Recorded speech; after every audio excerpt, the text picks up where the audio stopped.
बातें करते हम खेतों की और उसके रखवाली की, बाग बगीचा फल फूलों और फसलों की हरियाली की।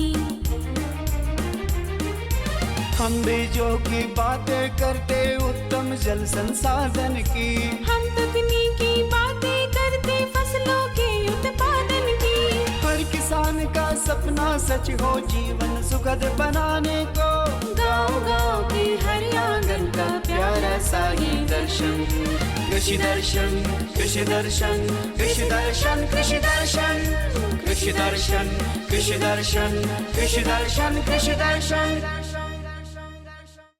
जय जवान जय किसान कार्यक्रम कृषि दर्शन में सभी किसान भाई बहनों का स्वागत है। किसान भाइयों, आज हम बात करेंगे बरसात में कम अवधि वाले धान और उसके प्रभेद के बारे में और साथ ही साथ बरसाती कुसमी लाह के बारे में। लेकिन सबसे पहले देख लेते हैं कृषि समाचार। नमस्कार, कृषि समाचार में आपका स्वागत है। मैं हूं प्रियंका। आइए देखते हैं आज कृषि समाचार में क्या है खास। पथरीली जमीन में वन वृक्ष के पौधे लगाएं। गव्य विकास योजनाओं के लिए आवेदन आमंत्रित। शिमला मिर्च की खेती के लिए अनुशंसित प्रभेद में लगाएं कैलिफोर्निया वंडर। अब समाचार विस्तार से। किसान भाई, पथरीली जमीन में वन वृक्ष के पौधे काला शीशम, बेर, बेल, जामुन, कटहल, शरीफा और चारा फसल में ज्वार या बाजरा लगाएं। मुख्यमंत्री पशुधन विकास योजना के अंतर्गत गव्य विकास की योजनाओं से लाभान्वित होने के लिए आवेदन आमंत्रित किया गया है। इच्छुक पशुपालक 2 सितंबर तक जिला गव्य विकास कार्यालय खूंटी में आवेदन जमा करें। इस योजना के तहत लाभुकों का चयन ग्राम सभा से कराते हुए चयनित सूची पर प्रखंड स्तरीय समिति की अनुशंसा के बाद उपायुक्त की अध्यक्षता वाली जिला स्तरीय समिति द्वारा अंतिम रूप से चयनित किया जाएगा। झारखंड में बैगन की खेती के लिए स्वर्ण श्यामली, स्वर्ण प्रतिभा और BNR 218 बेहतर किस्म है। यह किस्म उकठा रोगरोधी है।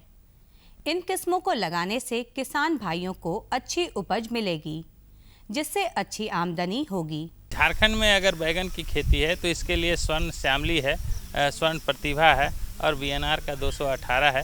ये तीनों जो है उकठा रोगरोधी किस्म है। इसको अगर लगाते हैं तो निश्चित रूप से उनका अच्छा उत्पादन होता है। शिमला मिर्च की खेती से अधिकाधिक उत्पादन लेने के लिए 800 ग्राम बीज प्रति हेक्टेयर लगाएं।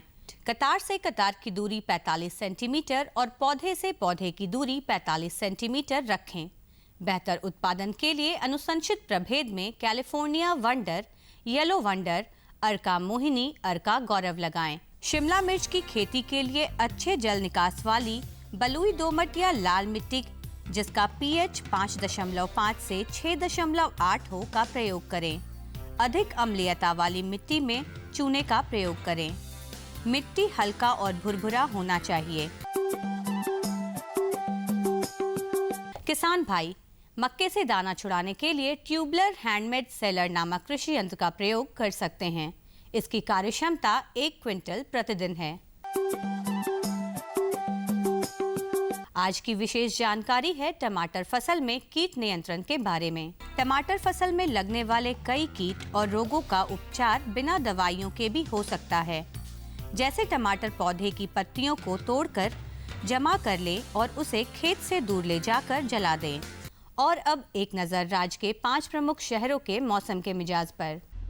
आज राज्य के 5 प्रमुख नगरों के अधिकतम और न्यूनतम तापमान कुछ इस प्रकार दर्ज किए गए। रांची का अधिकतम तापमान 29 डिग्री सेल्सियस और न्यूनतम 23 डिग्री सेल्सियस। जमशेदपुर का अधिकतम तापमान 32 डिग्री सेल्सियस और न्यूनतम 26 डिग्री सेल्सियस। मेदिनीनगर का अधिकतम तापमान 33 डिग्री सेल्सियस और न्यूनतम 26 डिग्री सेल्सियस। देवघर का अधिकतम तापमान 32 डिग्री सेल्सियस और न्यूनतम 25 डिग्री सेल्सियस। धनबाद का अधिकतम तापमान 31 डिग्री सेल्सियस और न्यूनतम 25 डिग्री सेल्सियस रहा।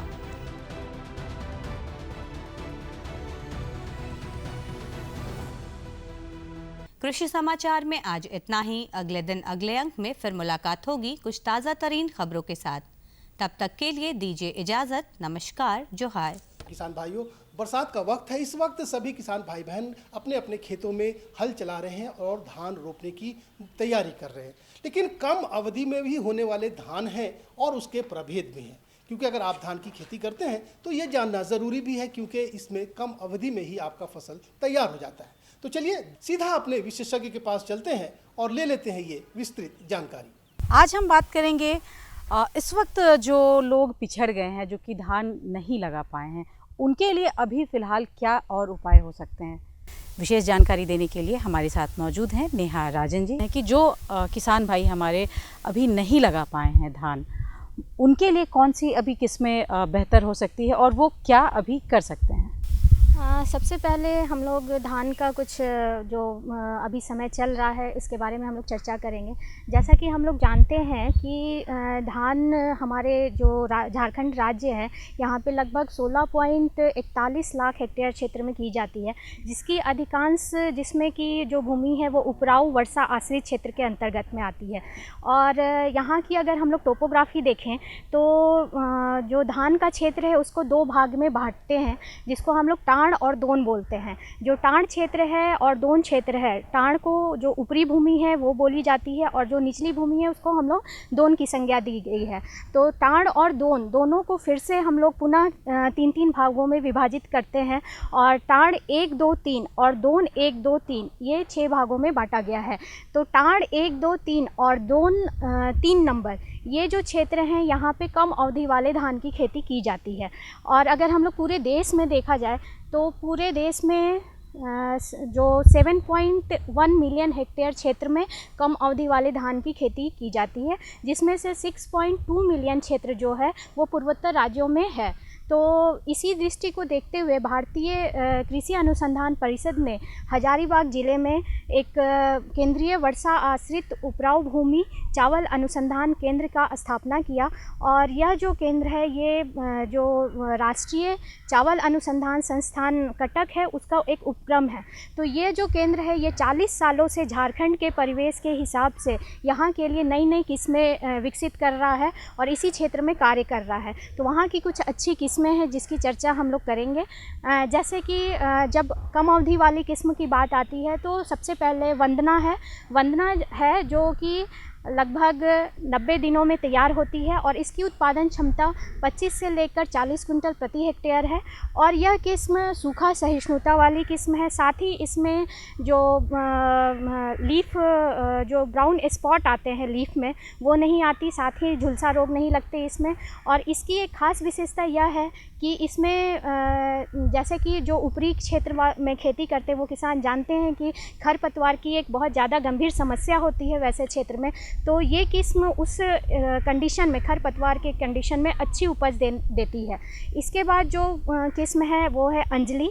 ये किस्म लगभग 90 से 95 दिनों में तैयार होती है और 25 से 30 कुंटल प्रति हेक्टेयर की दर से उत्पादन क्षमता है। इसके बाद जो किस्म है सदाबहार, यह किस्म लगभग 105 दिन में तैयार होती है। साथ ही इसकी जो उत्पादन क्षमता है वो 35 से 40 कुंटल प्रति हेक्टेयर है और ये खास 2-3 नंबर के लिए ही विकसित की गई है।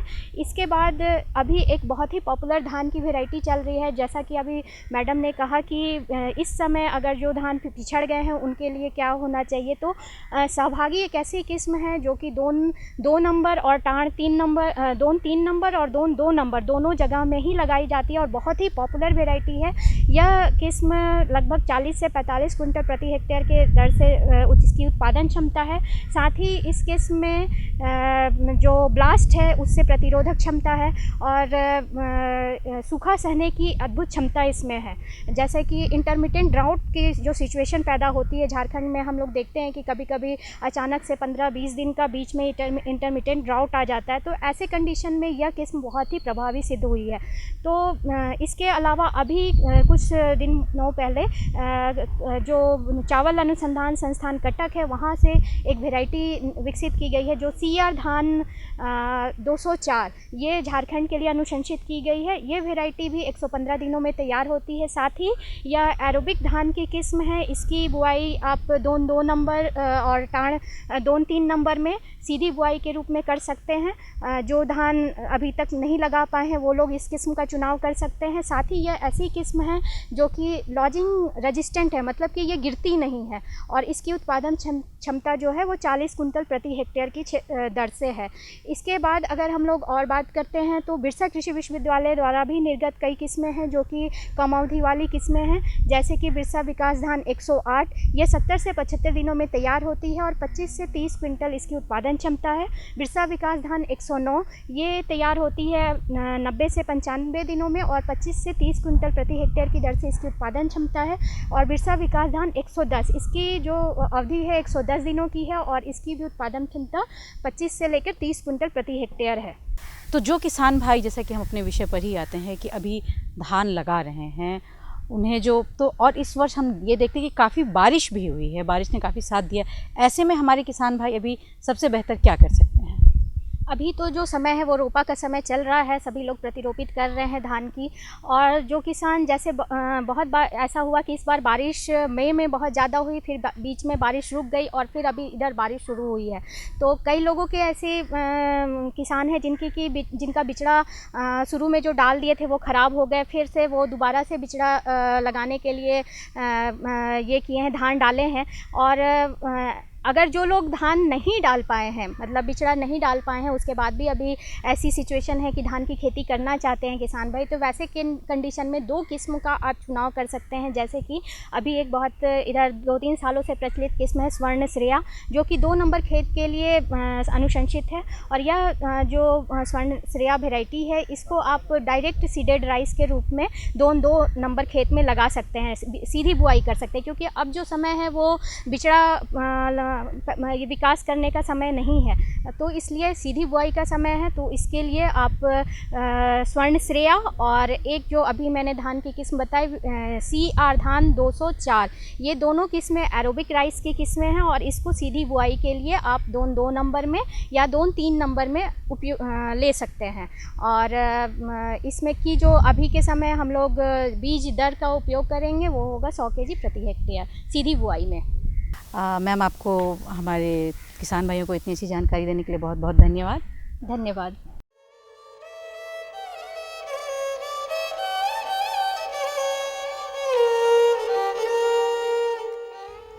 माय माटी, क्या हो गया है तुझे? न सेवा में कमी, न खाद पानी में कमी, फिर ये उपज में कमी क्यों? गंगा, ए गंगा, तुम्हारी माँ की तबीयत बहुत ज़्यादा खराब है। माँ की तबीयत खराब है? हाँ, और मैंने डॉक्टर को भी बुला लिया है। अच्छा चलो चलो। हाँ चलो। माँ, बेटा, आपको क्या हो गया है माँ? सुनो, इसमें सभी जांच लिख दिया है। हॉस्पिटल जाके सभी जांच करवा लेना, वहाँ एक हेल्थ कार्ड मिलेगा, उसके आधार पे अपनी माँ का सेवा करना। ठीक? ठीक है सर। सेहत का आईना है ये हेल्थ कार्ड। जी सर। मेरे खेत की माटी भी तो मेरी माँ है, मैंने इसके स्वास्थ्य की तो खैर खबर नहीं ली। मिट्टी की भी स्वास्थ्य जांच करवाऊंगा, मिट्टी का हेल्थ कार्ड बनवाऊंगा।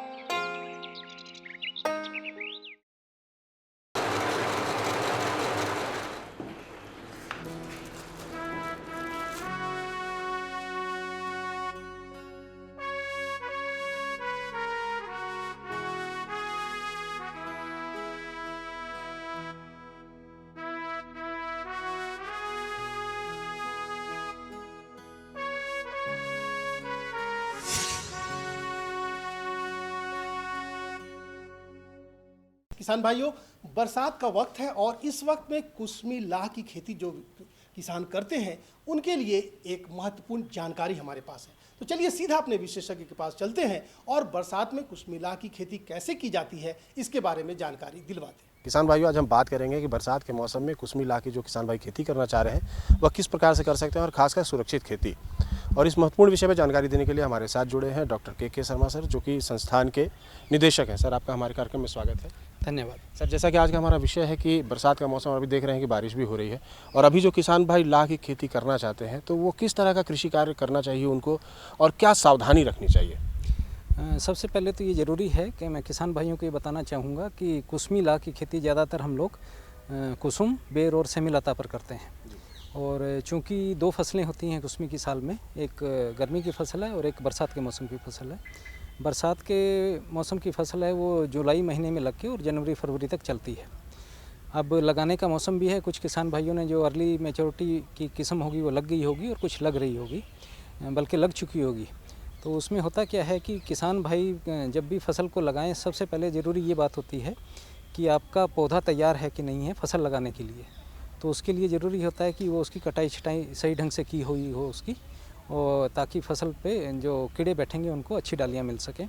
और दूसरा ये होता है कि बीहन लाख जब लगाते हैं आप, तो बीहन लाख को ज़्यादातर हमारी अनुशंसा ये होती है कि आप जो नायलॉन की जालियाँ हैं उसमें भर के उसको लगाएं। लेकिन इस मौसम में ख़ास तौर पे हमने ये देखा है कि बरसात के मौसम में जाली के में लगाने से कभी कभी कीड़े नहीं निकल पाते हैं। तो उसके लिए एक दूसरी व्यवस्था हमारी जो अनुशंसा ये है कि आप जाली का उपयोग ना करके इस मौसम में बीहन लाख का उपचार करें दवा के साथ, ताकि उसके अंदर जो नुकसान पहुंचाने वाले कीड़े हैं, जिनको हम परभक्षी कीट या परजीवी कीट कहते हैं, वो मर जाएंगे और अगली फसल के लिए जो कीड़े निकलेंगे वो अगली फसल में अच्छा आपको लाभ देंगे। तो इस चीज़ का ख़ास तौर पर ख्याल रखें। अभी के समय में जबकि देख रहे हैं कि बारिश अनियंत्रित रूप से है, कभी अत्यधिक होती है, कभी कम होती है, कभी सूखा या धूप भी अधिक होता है, उसमें किस तरह का प्रभाव पड़ सकता है? सबसे पहले हमें ये देखना ज़रूरी होता है कि ख़ास तौर पे क्योंकि ये बरसात का मौसम है, तो इसमें हवा का आवागमन बहुत ज़रूरी है, ताकि कीड़ों को व्यवस्थित ढंग से उसमें बैठने का और उसमें ज़िंदा रहने का संभावना बनी रहे। तो इसके लिए हम किसानों को अक्सर ये अनुशंसा करते हैं कि इस मौसम में जब भी आप बीहन लाख लगाते हैं पेड़ के ऊपर, तो पेड़ के बाहरी हिस्सों में लगाएं। यानी जो डालियां बाहर की तरफ निकली हुई हैं वहाँ पे लगाने से क्या होगा, एक तो उन्हें सीधे हवा का आवागमन होगा, बरसात के बाद धूप निकलेगी तो धूप भी उनको मिलेगी, और नमी की मात्रा का जो उस पर बुरा असर पड़ता है वो असर कम होगा। और दूसरा, जैसे मैंने बताया था कि वो जाली का उपयोग ना करें और दवा के उपचार के बाद बीहन को लगाएं। लेकिन एक ह्यूमिडिटी भी एक समस्या होती है, जो ऐसे जंगलों में जहाँ पे कुसुम के पेड़ हैं, किसान भाई खेती कर रहे हैं, ह्यूमिडिटी भी काफ़ी अधिक होती है, तो वहाँ पे कैसे निपटें? वहाँ पे निपटने के लिए जैसा मैंने पहले भी बताया था कि अगर आप सेमीलता पे खेती कर रहे हैं तो हम किसान भाइयों को ये बताते हैं कि ज़मीन से लेके जो पौधा है उसकी लंबाई का 1/3 हिस्से तक के पत्तों को हटा दें आप। तो उसमें क्या होगा कि उनको हवा के लिए रास्ता बनेगा और पत्तियों की वजह से जो पानी उनके ऊपर इकट्ठा होने की संभावना बनी रहती है वो भी कम हो जाएगी। और अगर आप कुसुम पे खेती कर रहे हैं तो ज़्यादातर किसान भाइयों को हम ये कहते हैं कि आप उसकी प्रूनिंग जब भी करते हैं तो थोड़ा सा हैवी प्रूनिंग यानी भारी प्रूनिंग करें, जिसकी जो नई डालियाँ निकलेंगी वो थोड़ी दूर दूर निकलेंगी और उसकी वजह से भी उन्हें उपयुक्त मात्रा में हवा और रोशनी मिल पाएगी। लेकिन अगर जैसे सेमिया लता पे है, पिछले साल ले लिया है और इस साल फिर उस पर फसल ले रहे हैं, तो इन दोनों के बीच में क्या उनको काम किए जाने चाहिए, और अभी जो अगर उस पर संचालन कर रहे हैं तो क्या ध्यान रखें? दोनों के बीच में मैंने जैसा पहले भी बताया था कि एक तो बीहन लाख की मात्रा का बहुत ख्याल रखने की ज़रूरत है कि ख़ास तौर पे अगर आप ज़्यादा बीहन लगा देते हैं तो पौधे पे बुरा असर पड़ता है, और अगर कम बीहन का उपयोग करेंगे तो आपकी फसल कम होगी। तो उचित मात्रा में बीहन लगाने का एक तरीका जो मुख्यतः ये है कि अगर आप सेमीलता पे खेती कर रहे हैं तो एक पौधे पे अगर वो 1 साल से ज़्यादा का हो गया है तो आप 50 ग्राम तक बीहन लाख का उपयोग करें। और इसी प्रकार से अगर कुसुम का पेड़ है तो कुसुम के पेड़ पे ज़्यादातर हम लोग ये कहते हैं कि जितनी डालियाँ हैं आपके पास लगाने के लिए उसका 1/20 यानी अगर 20 मीटर डाली उपलब्ध हैं तो 1 मीटर लंबे बीहन लाख से आपका काम चल जाएगा। और इस तरह से भी अगर आपको दिक्कत होती है तो ज़्यादातर जो मध्यम आकार के पेड़ हैं उन पे लगभग हम ये अनुशंसा करते हैं कि आप 5 किलो बीहन लाख लगाइए कुसुम के पेड़ पे। बेर है तो लगभग 2 किलो और सेमीलता पे लगभग 50 ग्राम। तो इस तरह से अगर आप बीहन का उपयोग करेंगे तो फिर उस पर बुरा असर नहीं पड़ेगा। अच्छा सर, जो किसान भाई सेमिया लता पे खेती करते हैं तो सेमिया लता में जो लाह के कीट हैं और मिट्टी यानी ज़मीन दोनों के बीच की दूरी कम होती है, कुसुम के पेड़ों पर अधिक होती है, तो क्या मिट्टी को भी ट्रीट करने की ज़रूरत है, खासकर जब सेमिया लता पे कर रहे हैं खेती, या किस तरह की सावधानी रखें? नहीं, मिट्टी पे अक्सर ऐसा नहीं है कि उस पर मिट्टी का कुछ ट्रीटमेंट करना पड़ेगा, क्योंकि जब भी हम पौधे की कटाई करते हैं तो ज़मीन से लगभग 6 इंच हम ये अनुशंसा करते हैं कि ज़मीन से 6 इंच आप डाली छोड़ के उसके ऊपर काटिए। तो वो 6 इंच का जो फासला होता है वो काफ़ी होता है और वो किसी प्रकार का हानि नहीं पहुंचती, इसलिए मिट्टी का ट्रीटमेंट करने की ज़रूरत नहीं है। लेकिन इतना ज़रूर है कि किसान भाई ज़्यादा बीहन लाख ना लगाएं उसके ऊपर। जितनी लंबाई है, मान लीजिए 5 फीट ऊंचा पौधा है तो उस पर लगभग 1.5 फीट ऊंचाई तक ही पौधे का बैठाव होना चाहिए, उससे ज़्यादा होने पर पेड़ पे पौधे पर बुरा असर पड़ता है। अच्छा, बरसात के मौसम में सर एक मुख्य समस्या आती है कि कीटनाशकों का जब हम इस्तेमाल करते हैं तो वह किस स्थिति में करें, क्योंकि बारिश भी अनियंत्रित है, अप्रत्याशित है। तो कैसे कीटनाशकों के जो छिड़काव है उसके समय का चुनाव करें और ध्यान रखें? ज़्यादातर अक्सर हमने ये पाया है कि छिड़काव करने के लगभग 1 दिन तक बारिश नहीं होनी चाहिए या 5-6 घंटे तक बारिश नहीं होगी तब भी उसका प्रभाव बना रहता है। तो किसान भाइयों को हम यही सलाह देते हैं कि वो जिस दिन बारिश होने की संभावना हो कोशिश करें कि उस दिन छिड़काव ना करें। और दूसरा ये है कि कीटनाशक के साथ साथ फफूंदनाशक दवा का छिड़काव भी अति आवश्यक होता है। जैसा आपने पहले बताया था कि बरसात के मौसम में नमी काफ़ी मात्रा में होती है और कीट जो होता है उसमें से मधु निकलता है जिसके ऊपर फफूंद का आक्रमण होता है। तो फफूंद के आक्रमण से बचने के लिए कीटनाशक दवा के साथ साथ फफूंदनाशक दवा का भी उपयोग करेंगे तो जो नमी की मात्रा से होने वाला जो बुरा प्रभाव है उसको हम काबू में रख पाएंगे। सर, अंत में आपसे ये जानना चाहेंगे, जो कुसमी ला की खेती किसान भाई कर रहे हैं तो सुरक्षित खेती करें, उत्पादन भी अधिक से अधिक मिले, इसके लिए क्या मुख्य बातें वो ध्यान में रखें? ये ज़रूर कहना चाहूँगा कि कुसमी लाख की खेती करने से आपको 2 फ़ायदे हैं। पहला फ़ायदा तो ये है कि आपके जो उत्पादन है वो रंगीनी के मुकाबले लगभग 30 से 40% अधिक मिलता है। दूसरा फ़ायदा ये है कि कुसमी लाख की जो गुणवत्ता होती है वो रंगीनी के मुकाबले में अच्छी मानी जाती है और उसका हमें भाव भी ज़्यादा मिलता है। लेकिन इसके साथ साथ हमें इन चीज़ों का भी ख्याल रखना पड़ता है कि जब आप कुसमी लाख का संचारण करते हैं तो जैसा मैंने पहले बताया था कि पौधा तैयार होना चाहिए, अच्छे ढंग से प्रून किया हुआ होना चाहिए, उचित मात्रा में बीहन लाख लगा हुआ होना चाहिए, बीहन का उपचार किया हुआ होना चाहिए और जब बीहन में से कीड़े निकल के पेड़ के ऊपर बैठ जाएं तो तुरंत उसके बाद जो फुंकी लाख होती है उसको उतार के छील के बेच देना चाहिए, क्योंकि उसमें जो कीड़े होते हैं वो ताकि अगली फसल को नुकसान ना पहुंचा पाए। इन चीज़ों का अगर ख्याल रखेंगे और साथ में सही समय पर कीटनाशक और फफूंदनाशक दवा का छिड़काव करेंगे तो अच्छी फसल होगी। तो किसान भाई, देखा आपने कि हमारे विशेषज्ञ ने आपको काफ़ी अच्छे ढंग से बताया है कि जो कुसमी ला है वो किस प्रकार से सुरक्षित कर सकते हैं और उत्पादन को बढ़ा सकते हैं। और ख़ास बात जो उसमें ध्यान देने की है, जो भी सावधानियां हमारे विशेषज्ञ ने आपको बताई है उसको ध्यान में रखें, निसंदेह आपका उत्पादन जो है वह सही और सुरक्षित होगा। सर, आप हमारे कार्यक्रम में आए, हमारे किसान भाइयों से जुड़े और इतनी अच्छी और महत्वपूर्ण जानकारी दी, इसके लिए आपका बहुत बहुत धन्यवाद। नमस्कार। तो किसान भाई बहनों, कैसी लगी जानकारी हमें उम्मीद है कि ज़रूर पसंद आई होगी, लेकिन जानकारी का फ़ायदा तभी है जब इस पर आप अमल करें।